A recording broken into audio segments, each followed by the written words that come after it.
If you don't have fire, you can't have the internal combustion engine. No fire, no metal. No fire, no rubber. It's a technology that opens a world of possibilities for creatures that know how to use it.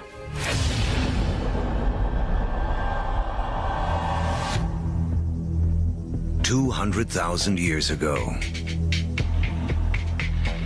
the modern human has fully taken shape. The larynx, or voice box, which is high up in the throat in our ancestors, descends. More complex sounds are now possible. We begin to speak. For the first time, information can be shared between individuals and across generations. Humans have gained a critical advantage over every other creature on Earth. You can tell my grandfather said that when the elephants didn't show up, we go off and hunted zebras. You know, my aunt told me that her cousin found this water hole on the other side of that river. And we can all benefit and we can all understand what they mean when they're describing what they found out on that landscape. Language changes humans from being like standalone computers to being networked computers, where you can share information. You know, one doesn't need to depend on one's own personal experience. One can borrow the personal experience of anyone with whom one can communicate. That's a powerful advantage. No other creature has that. As a species, humans become exponentially smarter. The global game board has been set, and we are now ready to play. 100,000 years ago, man can move. We have agile hands and primitive tools. We can communicate and control fire. We are finally ready to expand out of our African home on a path millions of years in the making.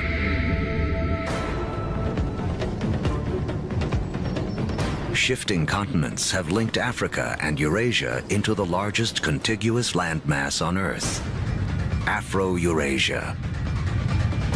33 million square miles, more than twice the surface area of our entire moon.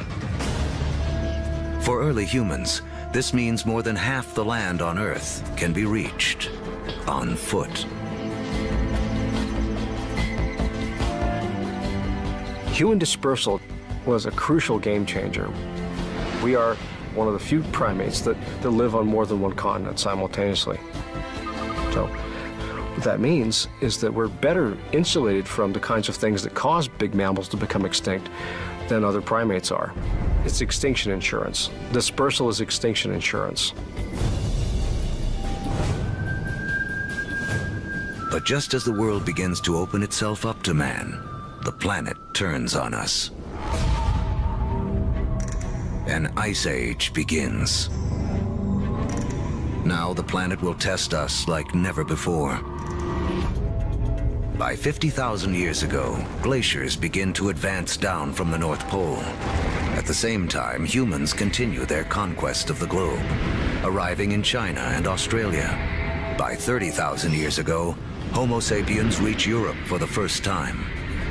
By 20,000 years ago, with the ice nearing its most extreme, the march of man reaches the frigid tundra of northeast Siberia. Despite the trials of the Ice Age, man endures and develops the last skills we will need to be truly human. The clues lie in these symbols. We have taken an intellectual leap to think beyond the here and now, beyond what is simply needed to survive. We can only start saying we have an organism that is human, that is the same as us, when we start seeing evidence of symbolic thought. It's when we start seeing a picture of a cow that everybody will recognize as the picture of a cow. Because only when we start seeing all of those things can we say that is a human. People or creatures that think like us, that see the world in the same way as us. And from that moment on, human history was marked to be radically different to any other species on this planet.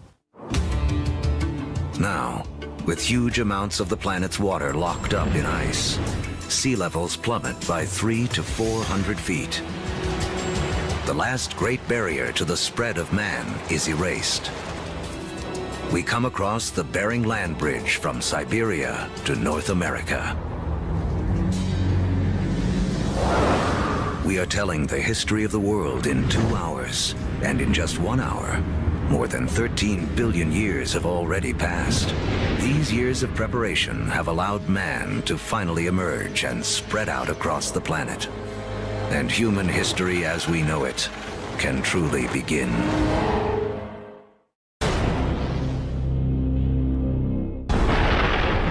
Our history of the world began with the beginning of time, the Big Bang. It has taken us on a journey of nearly 14 billion years. Now, as humans take center stage, it's important to remember just how small a slice of history we actually occupy. To make things simple, imagine compressing 14 billion years of history down to just 14 years. On this scale, the Earth would have existed only for the past 5 years. So that's about 1/3 of the history of the universe. Large, complex creatures would have developed 7 months ago. On this scale, dinosaurs went extinct only about 3 weeks ago. The entire recorded history of humans would span only the last 3 minutes. Modern industrial societies, the Industrial Revolution effectively, 6 seconds ago. What this shows me is that we humans have been around for only a very brief instant in the recorded history of the universe. Mankind has waited billions of years for our brief instant to shine. As the stars and our evolving planet carried out the slow work of organizing the elements in a way that would make human history possible.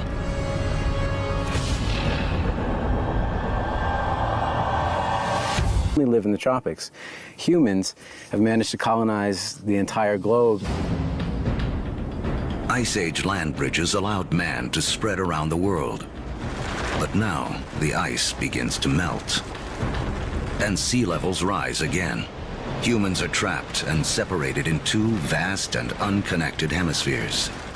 Each pocket of humanity left to make the best of what it has been given.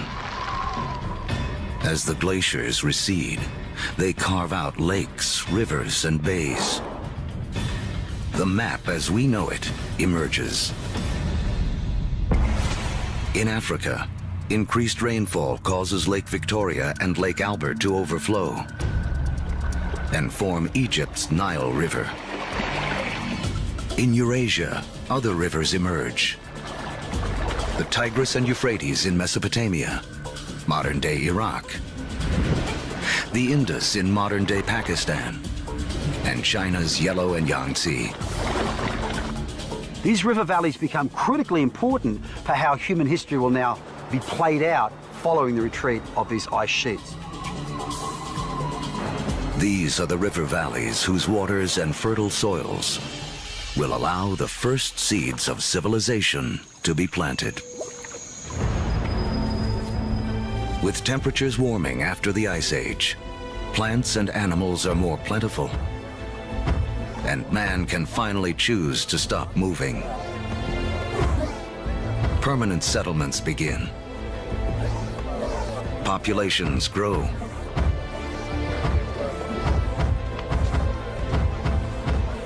With more mouths to feed, our ancestors have to get clever. They had to find a way to increase the amount of food they could get from the surroundings.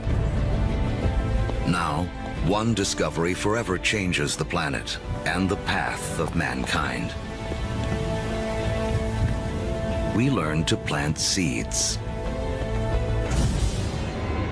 And the seeds we sow come from the same plants that millions of years earlier spurred our evolution from ape to man. The unheralded hero of human history, grass. A grass seed is tiny, right? It's no food. I can hunt a bison or I can take grass. I'm gonna hunt a bison, right? Ironically, grass seeds become the most important food crops in the world, but they're the things that are ignored by hunter-gatherers for thousands and thousands of years. People don't start using them until they absolutely have to use them. Some of the species of grass that we are most familiar with includes sugarcane. It includes wheat and rye and barley,